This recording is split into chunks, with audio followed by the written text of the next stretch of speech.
Hey there folks, my name is Peter, and on today's video we are going to learn to solder using these toolkits. So these kits from eLearnTronics are available on Amazon.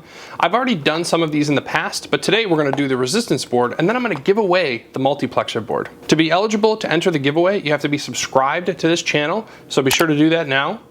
You have to like this video and then leave a comment letting me know why you want this board. And then 7 days from now, I'll pull a list of everyone who's left a comment. I'll filter out all of the non-subscribers and pick a winner.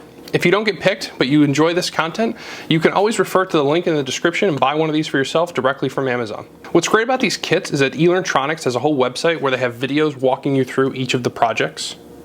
I myself am more of like an amateur solderer, but I aim to improve because I have a lot of projects, all of which I want to bring to you on this channel that involve soldering. So I like kits like this that allow you to practice in a very low pressure environment. If we mess this up, not the end of the world, because it's not something we're going to like display or give away or sell. But when it's time to do the real thing, we'll be ready. So for my soldering, I've got a tabletop set up here with the 939D. I picked this up on Amazon, I'll have a link below. I've got my tip cleaner, and then I'm actually gonna try out a new kind of solder. In the past, I've always done lead-free, which I think is maybe a little bit healthier, safer, I don't really know, but I've also really struggled to get to work with it. It just seems like it melts at inconsistent temperatures, and at least for me, it hasn't worked that well. It's probably a user error, but I'm gonna try the 6040 solder here with the flux core and see if it makes the projects go a little bit easier. So without any further ado, let's get right into this. Now this project, as I look at it from the top of the box, because it's resistance based, my assumption, and again looking at the photos, it looks like we've got 1, 2, 3, 4, 5, 6, 7, 8, 9 LEDs with varying resistances. And what my expectation is that, you know, you'll turn this on and you'll see the lights light up to varying degrees based on the amount of resistance. So everything we need is in this kit here. And then this board, which is well labeled, which is great for learning, tells us, you know, where does each resistor go with the different ohms. And then of course we have spots for all the LEDs. Up here is where we'll put the battery connection and the on-off switch. And it also comes with this handy card denoting the different colors for resistance. All right, so in getting started, I've got my LEDs off to the side. I've got a couple of bigger components that we'll deal with at the end. I just want to start with the resistors. Now, because it comes with this handy chart, basically you take a resistor. In this case, my resistor is orange, orange, brown. And then in the chart, you look for the first color, which in this case is orange, and that represents a 3. Second color is also a 3, so we have 33. And then brown is a 10 ohm multiplier. So this would be a 330 ohm resistor. And then if we look at our board, the first resistor refers to 330. So the direction of these shouldn't matter, but I'll basically bend it and then stick it into place like this, right? The goal is that this lays flat, and then I can actually just bend the excess so that it will stay in place. Because now, right, you could sort of see, got it like this. Now, if I solder this in on the back, make 2 solder connections there and there, then I can just snip off the remaining excess. So one of the mistakes that I've made with soldering in the past is basically trying to heat the solder and then transfer it onto the board. My understanding is that what you're really meant to do is solder the piece or hold your soldering iron to the piece, get that really hot, and then apply the solder. Let's give that a try.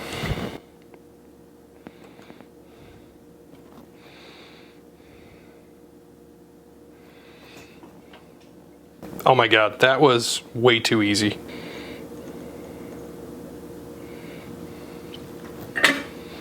All right, our first solder's done. I don't know if it's the 6040 or if I'm using the right size or if I'm just getting better at this, but those are some good solder joints. So now I'll just take my snips.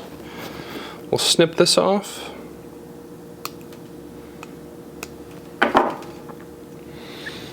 And our first resistor's on. Now all I have to do is repeat that same process, again, using my chart to find the resistor that matches the board, soldering them all in.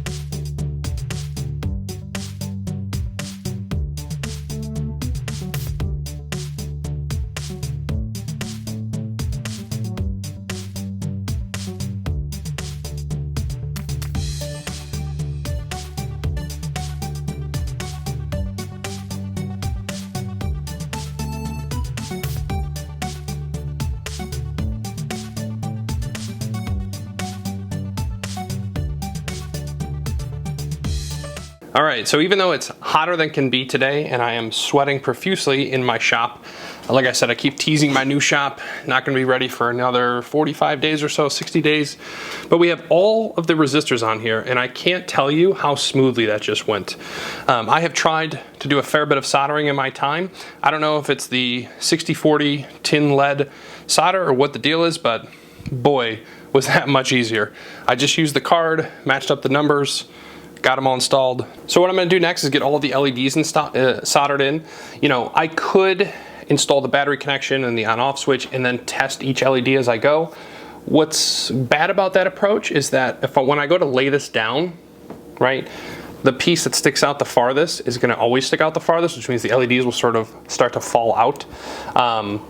Now, if I was using my helping hands, which don't seem to be working that well right now, or maybe there's even a better way to do this, it might make it a little bit easier.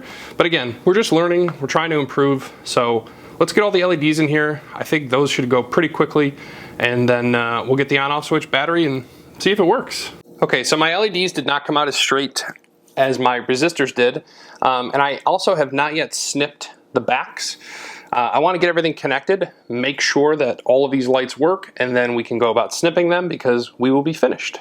All right, so all the soldering is complete. Whether or not it was successful, we will find out here very shortly. But what we're going to do in the meantime is install these standoffs that the board comes with. Then we'll hook up a battery and see how we did. And you know, I said I wasn't going to cut off the excess of the LED until I know that it worked, but I also don't want to risk shorting anything out. So if these touch another part of the circuit, so we're just gonna trim them. And if it doesn't work, it doesn't work, but we could say we tried. So interestingly, every single LED is lit. What I suspect, actually, let me turn the lights off. So two things. One, I think the shop looks a lot better when the lights are off as opposed to when they're all on, so maybe that's a cue for future videos. All of the LEDs are lit besides this one at the end. I would expect that would be lit up the most, so I'll have to go back and see if I can't troubleshoot that a little bit. But listen, I think that these kits are fantastic. They're really, really great if you're just trying to learn how to solder. They're cheap on Amazon. I'll have a link down in the description below. And as I said, if you're interested in getting one of these for free, I'm gonna give this away. Subscribe to the channel, like the video, leave me a comment, and I will pick a winner in about a week. Thank you all so much for watching. I'll see you in the next video.